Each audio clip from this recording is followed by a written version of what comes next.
ഈ ഇറാൻ്റെ ആണവ പദ്ധതി അത് സംബന്ധിച്ചുള്ള രഹസ്യരേഖകൾ ഇസ്രായേൽ കൈവശപ്പെടുത്തിയെന്ന് ചില വാർത്തകൾ വരുന്നുണ്ട്. എന്താണ് അതിൻ്റെ വസ്തുത? എന്താണ്? അതായത് ഇറാൻ അവിടെ ആണവായുധ പദ്ധതി ഏത് രീതിയിലൊക്കെയാണ് നടപ്പിലാക്കുന്നത് എന്നതിൻ്റെ കൃത്യമായൊരു ബ്ലൂ പ്രിൻ്റ് ഈ യുദ്ധമൊക്കെ തുടങ്ങുന്നതിന് വർഷങ്ങൾക്ക് മുമ്പേ തന്നെ ഇസ്രായേലിൻ്റെ കൈവശം കിട്ടിയിരുന്നു.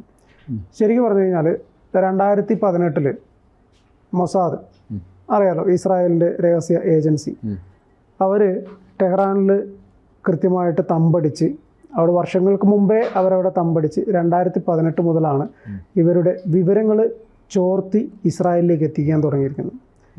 ഏകദേശം 50,000 പേജുള്ള രേഖകൾ, 163 CD-കൾ, ഫോട്ടോഗ്രാഫ്സ്, ബ്ലൂ പ്രിൻ്റുകൾ, പിന്നെ ടെക്നിക്കൽ ഡയഗ്രം, ഇത്രയും സാധനങ്ങൾ ഇവർ കൊണ്ടുപോയി 32 ബോക്സുകളിലായിട്ട് സൂക്ഷിച്ചിരുന്ന സാധനങ്ങളാണ്. ഏകദേശം ഒരു 500 കിലോയോളം വരും. ടെഹ്റാനിലെ ഉദ്യോഗസ്ഥന്മാർ ജോലി മാറുന്ന സമയത്താണ് മൊസാദ് ഈ സാധനങ്ങളെല്ലാം ഇറാന് പുറത്തേക്ക് കടത്തിയത്. ഇത്രയും തന്ത്രപ്രധാനമായ സംഭവങ്ങൾ ഇറാൻ്റെ അവിടെ നിന്ന് അവർക്ക് നഷ്ടപ്പെട്ടിട്ട് അന്നത്തെ ദിവസം അവരത് അറിഞ്ഞില്ല. അവർ തൊട്ടടുത്ത ദിവസമാണ് അത് അറിയുന്നത്. രാജ്യം മുഴുവൻ അവർ തിരച്ചിൽ നടത്തുമ്പോഴേക്കും ഈ രേഖകളും ഈ ബ്ലൂ പ്രിൻ്റുകളും കാര്യങ്ങളും എല്ലാം ഇസ്രായേലിലേക്ക് എത്തിയിരുന്നു. അതായത് ഇത്രയും തന്ത്രപ്രധാനമായ സ്ഥലത്ത് മൊസാദുകൾ ഉണ്ടായിട്ട് അവർക്ക് ഇറാൻ അത് മനസ്സിലാക്കാൻ പറ്റിയില്ല എന്നുള്ളതാണ് വസ്തുത. ഇതിനകത്ത് ഇവർ ഈ ആണവായുധ പരീക്ഷണങ്ങൾ, സൈനിക താവളങ്ങളിൽ ചെറിയ തോതിൽ ആണവായുധ പരീക്ഷണങ്ങൾ നടത്തിയിരുന്നു എന്ന രേഖകൾ, അതായത് അതിൻ്റെ പ്ലാനുകളും ചെറിയ ചെറിയ പരീക്ഷണങ്ങൾ നടത്തിയതിൻ്റെ രേഖകളും ഒക്കെ ഇതിനകത്തുണ്ടായിരുന്നു. ഇസ്രായേലിന് ഇത് കിട്ടി 3 മാസങ്ങൾക്ക് ശേഷം നെതന്യാഹു ഈ വിവരങ്ങളെല്ലാം US-നോട് പറയുകയാണ്. നമ്മൾ കരുതിയതുപോലെയല്ല, ഇറാൻ ഈ ആണവായുധ പരീക്ഷണങ്ങളൊക്കെ ചെറിയ തോതിൽ അവർ നടത്തുന്നുണ്ട്. അതുപോലെ തന്നെ നമ്മളുമായിട്ട് വെച്ച കരാറിൽ നിന്നൊക്കെ മാറിയിട്ട് അവർ വ്യാപകമായിട്ട് അതൊക്കെ അവിടെ ഉൽപ്പാദിപ്പിച്ച് തുടങ്ങിയിട്ടുണ്ട് എന്ന ഒരു കാര്യം US-നോട് പറയുകയാണ്. ഈ 2015 ഒബാമയുടെ കാലത്ത് ഒരു കരാർ ഒപ്പിട്ടിട്ടുണ്ടായിരുന്നു. അറിയാലോ ആ കരാർ? ആണവ നിർവ്യാപന കരാർ. യെസ്, ആണവ നിർവ്യാപന കരാറിൽ നിന്ന് US ട്രംപ് വന്നതിന് ശേഷം ആ കരാർ റദ്ദാക്കി പിന്നോട്ട് പോകാനുണ്ടായ കാരണം ഇവർ കൊടുത്ത കൃത്യമായ വിവരത്തിൻ്റെ പേരിൽ, അതായത് അവർ കൊടുത്ത രേഖകൾ, അതായത് മൊസാദ് ഇറാനിൽ നിന്നും മോഷ്ടിച്ച് കടത്തിക്കൊണ്ടുപോയ രേഖകൾ പരിശോധിച്ച് നെതന്യാഹു ആ രേഖകളും വിവരങ്ങളുമെല്ലാം അമേരിക്കയ്ക്ക് കൈമാറുന്നു. അതിനുശേഷമാണ് അങ്ങനെ ഒരു തീരുമാനത്തിലേക്ക് വന്നത്. ട്രംപാണ് അറിയാലോ, ട്രംപ് ആ കരാറിൽ നിന്നൊക്കെ പിൻവാങ്ങുകയും കാര്യങ്ങളൊക്കെ ചെയ്തത്. ഈ രഹസ്യമായി നടത്തിയ പരീക്ഷണങ്ങളുടെ വിവരങ്ങൾ, ചെറിയ ആണവ പോർമുനകൾ ഉണ്ടാക്കൽ, ഷഹാബ് 3 മിസൈലിൽ ആണവ പോർമുന ഘടിപ്പിക്കൽ, ഇതിൻ്റെയൊക്കെ ബ്ലൂ പ്രിൻ്റ് എത്രമാത്രം സുരക്ഷിതമായിട്ട് സൂക്ഷിക്കേണ്ട രേഖകളൊക്കെയാണ് ഇവർ കടത്തിക്കൊണ്ട്. അതിപ്പോൾ ഈ മൊസാദ് ഇത് ഏത് രീതിയിലാണ് ഈ ഓപ്പറേഷൻ നടത്തിയത്, അതിനെക്കുറിച്ച് വിവരങ്ങൾ എന്തെങ്കിലും ഉണ്ടോ? അതിന് കൃത്യമായ വിവരങ്ങൾ എന്തായാലും പുറത്തു വിടില്ലല്ലോ. സ്വാഭാവികമായിട്ടും ഏത് രഹസ്യാന്വേഷണ ഏജൻസികളും അത് പുറത്തു വിടാനുള്ള സാധ്യതയില്ല. നേരത്തെ ഒരു റിപ്പോർട്ട് വന്നിരുന്നു, അതായത് അവിടെ ഈ ഡ്രോൺ ആക്രമണം നടന്നപ്പോൾ ടെഹ്റാനിൽ അതിൻ്റെ പരിസരത്ത് ഒരു 4 നില കെട്ടിടം ഇവർ വാടകയ്ക്ക് എടുത്ത് അവിടെ താമസിച്ച് ഡ്രോണുകൾ ഉണ്ടാക്കി, റോക്കറ്റുകൾ ഉണ്ടാക്കി, അത് തന്നെ അവിടെ പരീക്ഷണം നടത്തിയത്. അതായത് അതാണ് പറഞ്ഞു വരുന്നത്, ഇവർ 2018 ഈ രേഖകൾ കടത്താൻ തുടങ്ങിയത്. പക്ഷെ അതിനും വർഷങ്ങൾക്ക് മുമ്പേ ഇവരവിടെ താമസം തുടങ്ങിയിട്ടുണ്ട്. അത് ഇറാനികൾക്ക് മനസ്സിലായിട്ടില്ല എന്നുള്ളതാണ് പ്രധാനപ്പെട്ട ഒരു വസ്തുത. അങ്ങനെ അവിടെ നിന്നും ഈ കടത്തിയിട്ടുള്ള ഈ രേഖകളുടെ എല്ലാം അടിസ്ഥാനത്തിൽ ഇസ്രായേൽ കാര്യങ്ങൾ മനസ്സിലാക്കി, നമ്മൾ വിചാരിച്ച പോലെയല്ല ഇറാൻ എന്നുള്ളത്. ഈ രേഖകളെല്ലാം പരിശോധിച്ചതിന് ശേഷമാണ് കുറച്ച് അപകട മരണങ്ങൾ ഇറാനിൽ സംഭവിക്കുന്നത്. ഈ അപകട മരണങ്ങൾ എന്ന് പറഞ്ഞു കഴിഞ്ഞാൽ ആണവായുധം നിർമ്മിക്കുന്ന പല ശാസ്ത്രജ്ഞന്മാരും ചില വാഹനാപകടങ്ങളിലും അല്ലാതെയും കേട്ട് കൊല്ലപ്പെട്ടു എന്ന ഒരു വിവരം കൂടി പുറത്തു വരുന്നുണ്ട്. ഇപ്പോൾ യുദ്ധത്തിൻ്റെ പശ്ചാത്തലത്തിൽ തന്നെ അവിടെ ഒരുപാട് ശാസ്ത്രജ്ഞരെ, സൈനികരെയൊക്കെ കൊലപ്പെടുത്തിയ വിവരങ്ങളുണ്ട്. പക്ഷേ ഇതിനും വളരെ മുൻപേ തന്നെ ഇതുമായി ബന്ധപ്പെട്ട് നിൽക്കുന്ന പല ആളുകളെയും അപകട മരണങ്ങളിലും അസ്വാഭാവിക മരണങ്ങളിലുമൊക്കെ അവിടെ രേഖപ്പെടുത്തിയിട്ടുണ്ട് എന്നുള്ളതാണ് നമുക്ക് ലഭിക്കുന്ന വിവരങ്ങൾ. ചുരുക്കി പറഞ്ഞു കഴിഞ്ഞാൽ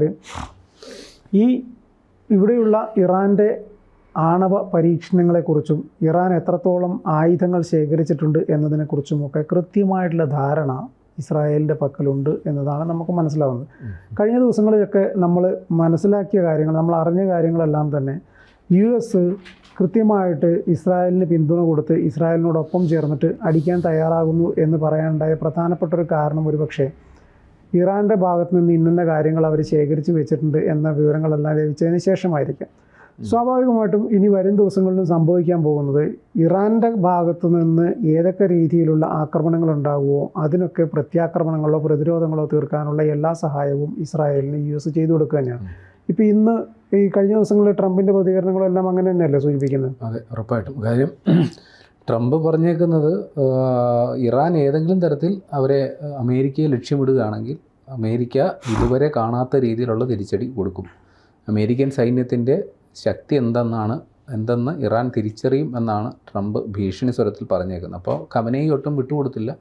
അയാളും പറഞ്ഞു ഇത്തരം ഭീഷണികളൊക്കെ അതൊക്കെ കേട്ട് പേടിക്കുന്നവരോട് പറഞ്ഞാൽ മതി, ഞങ്ങൾ ആ കൂട്ടരല്ല എന്നാണ് ഖമനേയി പറഞ്ഞത്. പക്ഷേ ഒരു കാര്യം വ്യക്തമാണ്, ഇപ്പോൾ ഈ ആണവ രഹസ്യങ്ങൾ ചോർന്നിട്ടുണ്ടെങ്കിൽ അതിൻ്റെ അടിസ്ഥാനത്തിലായിരിക്കണം ഈ കൃത്യമായി നദാൻസിലും മറ്റേ ഫോർദോയിലും അടക്കം ഇസ്രയേൽ ആക്രമണം നടത്തിയത്. അപ്പോൾ ഫോർദോയിലാണ് ഈ പ്രധാന ആണവ കേന്ദ്രം എന്നാണ് മനസ്സിലാക്കുന്നത്.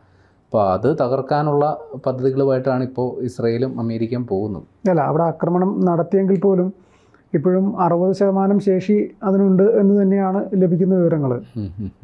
പക്ഷേ നമുക്ക് ഒരു ആശങ്കയുള്ളത്, ഇപ്പോൾ ഈ പറയുന്ന ആണവ കേന്ദ്രങ്ങൾ ആക്രമിക്കപ്പെട്ടാൽ അത് ഒരു ആറ്റം ബോംബ് ഇടുന്നതിന് തുല്യമാകുമെന്ന തരത്തിൽ ആശങ്കകൾ വരുന്നു. അപ്പോൾ അതിന് വേറൊരു വാദവും വരുന്നുണ്ട്. അതായത് ഈ ആറ്റം ബോംബ് എന്ന് പറയുന്നത് ഒരുപാട് ഈ കെമിക്കൽ പ്രോസസ്സിന് ശേഷം സംഭവിക്കുന്നതാണ് ഈ ആറ്റമിക് സ്ഫോടനം എന്ന് പറയുന്നത്. അതിന് ഈ പറയുന്ന മറ്റേ ന്യൂട്രോണും അതിൻ്റെ സഞ്ചാരവും അതൊക്കെ കൃത്യമായ രീതിയിൽ ആ യന്ത്രഭാഗങ്ങൾ കൂട്ടി യോജിപ്പിക്കുമ്പോൾ ഉണ്ടാകുന്ന സ്ഫോടനമാണ് ആറ്റം ബോംബിൽ സംഭവിക്കുക. അതുകൊണ്ട് തന്നെ ആണവ കേന്ദ്രങ്ങൾ ആക്രമിക്കപ്പെട്ടത് കൊണ്ട് ആറ്റം ബോംബ് പൊട്ടണമെന്നില്ല.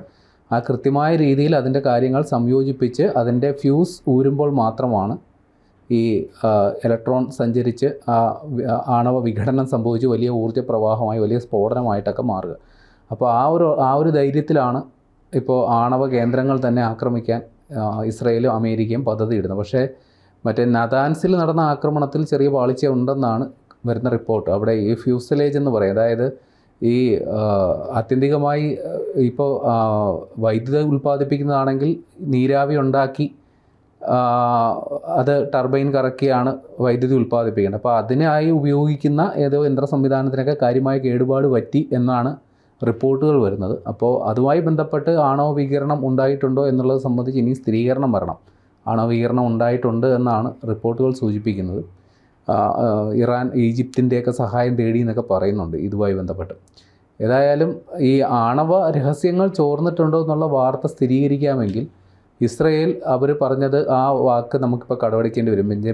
ബെഞ്ചമിൻ നെതന്യാഹു പറഞ്ഞു, അതായത് ഒന്നുകിൽ ഇറാൻ അവരുടെ ഈ ആണവ പരിപാടികളുമായിട്ട് മുൻപോട്ട് പോകുന്നത് അവസാനിപ്പിക്കും, അല്ലെങ്കിൽ ഈ ആണവ പദ്ധതികൾ നടപ്പിലാക്കാനുള്ള ശേഷി ആ രാജ്യത്തിനില്ലാത്ത അവസ്ഥയിലേക്ക് കൊണ്ടുചെന്നെത്തിക്കും.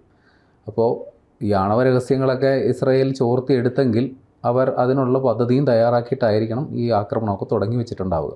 പക്ഷേ ഇത്രയും നാളായിട്ടും ഇത്രയും രേഖകൾ ചോർന്നു എന്ന കാര്യം ഇറാൻ സമ്മതിച്ചിട്ടില്ല. സമ്മതിച്ചാൽ വലിയ നാണക്കേടല്ലേ? അതെ, ഇറാനിൽ ഏതൊക്കെ രീതിയിൽ ഇവർ ആയുധങ്ങൾ ശേഖരിക്കുന്നുണ്ട്. ആണവായുധ പരീക്ഷ ഇപ്പം പാർച്ചിം സൈനിക കേന്ദ്രം, ആ സൈനിക കേന്ദ്രത്തിലാണ് ഇറാൻ ചെറിയ തോതിലുള്ള ആണവായുധ പരീക്ഷണങ്ങളൊക്കെ നടത്തുന്നത്. സ്വാഭാവികമായിട്ടും സൈനിക കേന്ദ്രങ്ങളിലൊക്കെ ആണല്ലോ ഇവരുടെ പരീക്ഷണങ്ങൾ നടത്തിയിട്ട് പിന്നീടല്ലേ അത് റിയലായിട്ട് എവിടെയെങ്കിലും യൂസ് ചെയ്യണമെങ്കിൽ യൂസ് ചെയ്യണം. അവിടെ എത്ര തവണ നടത്തിയിട്ടുണ്ട്, ഏതൊക്കെ രീതിയിൽ നടത്തിയിട്ടുണ്ട്, ഇനി എന്താണ് നടത്താൻ പ്ലാൻ എന്നതിൻ്റെ ബ്ലൂ പ്രിൻറ്റുകൾ വരെ ഈ ഇസ്രായേലിൻ്റെ കൈവശമുണ്ട്. അവരുടെ രഹസ്യാന്വേഷണ ഏജൻസി ചുരുക്കി പറഞ്ഞു കഴിഞ്ഞാൽ ഇറാനെ മൊത്തത്തിൽ, ഇറാൻ്റെ എക്സ്റേയും മൊത്തത്തിലൊരു ബ്ലൂ പ്രിൻറ്റും കൊണ്ടാണ് പോയിരിക്കുന്നത്. ഇവരിനി എന്തുണ്ടാക്കും, എന്തൊക്കെ ഉണ്ടാക്കാൻ മാത്രമുള്ള ശേഷി ഇവർക്കുണ്ട്. ഇപ്പോൾ വെറുതെ അല്ല ഈ പറയുന്ന മൊസാദും ബെഞ്ചമിൻ നെതന്യാഹുവും അവിടുത്തെ പ്രതിരോധ മന്ത്രിയൊക്കെ അവകാശവാദം ഉന്നയിക്കുന്നത്. അതായത് അയത്തുള്ള അലി ഖമനേയി വധിക്കപ്പെട്ടോ ഇല്ലയോ എന്ന തരത്തിൽ ചർച്ചകൾ പുരോഗമിക്കുന്നുണ്ട്. അപ്പോൾ നേരത്തെ തന്നെ ഇസ്രയേൽ ഒരു നിലപാട് വ്യക്തമാക്കിയിരുന്നു, ഇയാൾ ഞങ്ങളുടെ തോക്കിന് മുമ്പിലുണ്ട്, എപ്പോൾ വേണമെങ്കിലും ആക്രമിക്കാം. അപ്പോൾ ഇത്തരം വളരെ രഹസ്യമായ ഇത്തരം സൈനിക വിവരങ്ങളൊക്കെ ചോർത്തിയ ഇസ്രയേലിന് അയത്തുള്ള അലി ഖമനേയി എവിടെയാണ് ഒളിച്ചിരിക്കുന്നതെന്ന്, അല്ലെങ്കിൽ എവിടെയാണ് അയാളിപ്പോൾ താവളം അടിച്ചിരിക്കുന്നതെന്ന് കൃത്യമായി കണ്ടെത്താനുള്ള സംവിധാനം ഇസ്രയേലിനുണ്ട്. അവർ ആ കാര്യത്തിലും വലിയ താമസമില്ലാണ്ട് തീരുമാനത്തിലെത്തും. ഉറപ്പായിട്ടും ഇസ്രായേലിന് ഇനിയിപ്പോൾ ചുരുക്കി പറഞ്ഞു കഴിഞ്ഞാൽ ഒന്നും നോക്കാനില്ല എന്നുള്ള അവസ്ഥയാണ്. കാരണം ബാക്കപ്പായിട്ട് അമേരിക്ക ഫുൾ സപ്പോർട്ടിൽ നിൽക്കുകയാണ്. അപ്പോൾ പിന്നെ ഇസ്രായേൽ സ്വാഭാവികമായിട്ടും, കാരണം ഇവർക്ക് കൃത്യമായിട്ട് അറിയാം എവിടെ ഏത് അലമാരയിൽ എന്ത് വെച്ചിരിക്കുന്നു, ഇവിടെ ഈ അലമാരയിൽ എന്ത് വെച്ചിരിക്കുന്നു എന്നതിനെക്കുറിച്ചൊക്കെ, ഇറാൻ എന്താണ് എവിടെ വെച്ചിരിക്കുന്നതിനെക്കുറിച്ചൊക്കെ അവർക്ക് കൃത്യമായിട്ടുള്ള ബ്ലൂ പ്രിൻ്റ് ഉണ്ട്. സ്വാഭാവികമായിട്ടും അടുത്ത അടി ആ രീതിയിൽ തന്നെ വരാൻ ആയിരിക്കും സാധ്യത. അതുകൊണ്ടായിരിക്കാം ഒരുപക്ഷെ ഇറാൻ ചൈനയുടെ സഹായമൊക്കെ തേടിയിട്ട് എന്തെങ്കിലും ഒരു കച്ചിത്തുരുമ്പ് എവിടെയെങ്കിലും പിടിച്ചു നിൽക്കാൻ കിട്ടുമോ എന്നുള്ളത് നോക്കുന്നു.